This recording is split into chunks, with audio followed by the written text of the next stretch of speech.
Well, hello, beautiful people. It's me, Sam, from your friendly neighborhood Dunder Mifflin Paper Company, and I am here with a big review.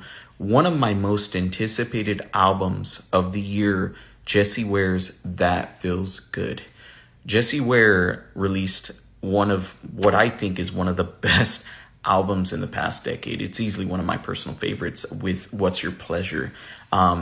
The more I listen to that album, it's a near masterpiece. It's like right there. It's right there at being a 10.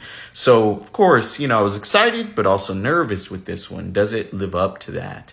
And you know what? Although it's not as near of a masterpiece as What's Your Pleasure, this album comes really, really close. I love this album. This is album of the year material. And I think it's perfectly paced.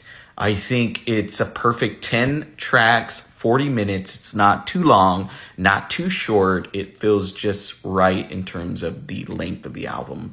I will say that the first half is great. It's amazing. The second half, although not as good as that first half, it's really, really, really strong.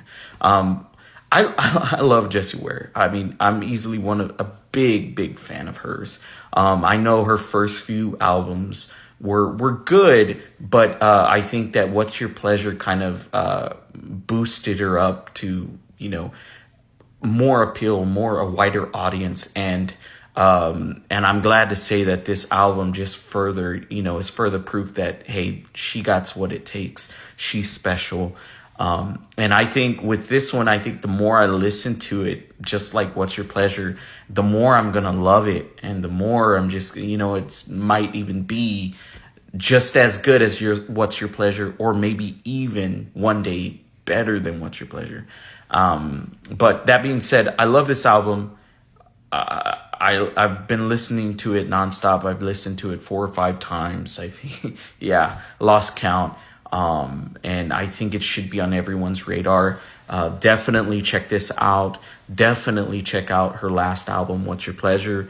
Yeah, so exciting, so beautifully orchestrated, kind of dirty, but I'm feeling a very light 9 out of 10. Easily one of the best albums of the year. Check it out.